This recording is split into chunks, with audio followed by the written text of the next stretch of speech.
To Salem now, and an update on one of the major pieces of legislation being worked on in these waning days of session, that big transportation funding package.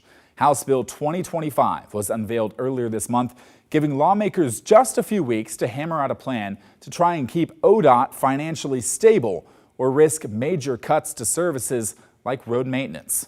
Since the bill was introduced, several hours worth of public testimony on the plan poured in at a series of public hearings last week.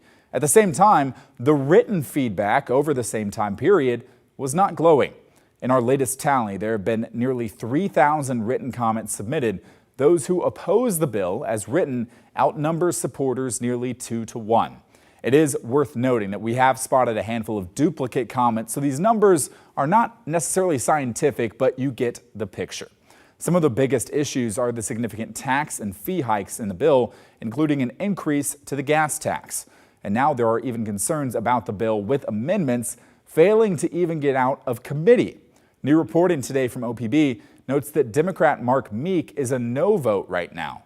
It requires a majority vote in committee, and if Democrats are not united in that vote, the bill could die there, assuming all Republicans vote no, of course, which is expected.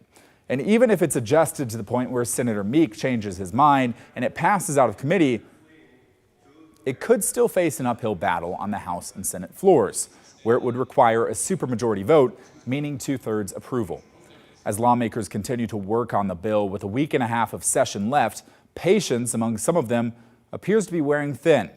During a meeting of the Committee on Transportation Reinvestment last night, there was an interesting exchange between Representative Paul Evans, a Democrat from Monmouth, and the Legislative Affairs Director of Transportation for the Association of Oregon Counties.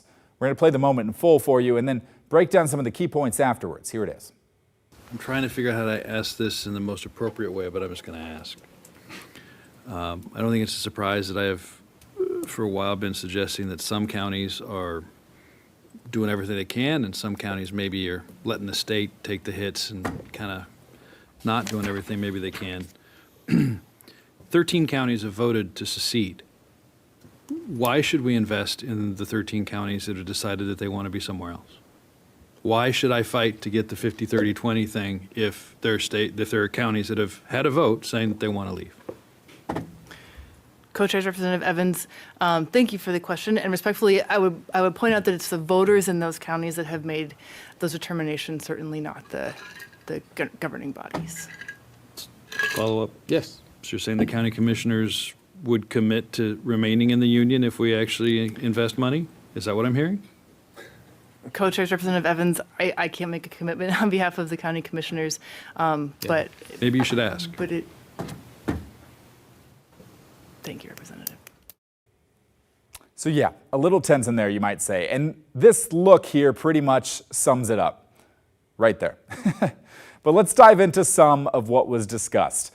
This is all about transportation funding. And when Representative Evans mentioned 50-30-20, that's a loose way of talking about how money from the State Highway Fund is dispersed. 50% to ODOT, 30% to Oregon counties, and 20% to Oregon cities. Again, it's not exactly that, but it's traditionally how the legislature has divided the splits. Representative Evans is questioning that formula as it relates to the Greater Idaho movement. He said that 13 counties have, quote, voted to secede, appearing to ponder the possibility that those counties should not get State Highway Fund dollars, considering they don't really want to be part of Oregon. Here's a map of the counties he's talking about. And to be clear, the counties have not exactly voted to secede, but the measures they have approved either express support for the idea of becoming part of Idaho or direct their county officials to hold discussions about the possibility. We've talked about the movement a lot here on this story. The odds of it actually happening, getting the necessary approvals from the state governments and U.S. Congress are next to zero. But based on Representative Evans' questioning, the intent behind the votes in those 13 counties surely means something. The co-chair of the committee, Senator Chris Gorsuch, ended the meeting last night by quashing any idea of withholding funding from those counties. I just want to say one thing, and that is I understand some of the frustrations that have been expressed. On the other hand, the state of Oregon is the state of Oregon. And I would never recommend using transportation dollars against counties that may be unhappy with the overall state administration. I understand it.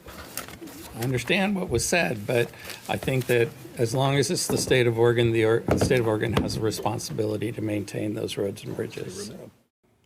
Nonetheless, lawmakers have until June 29th to craft the bill and get it passed. The next work session on the bill is tomorrow afternoon.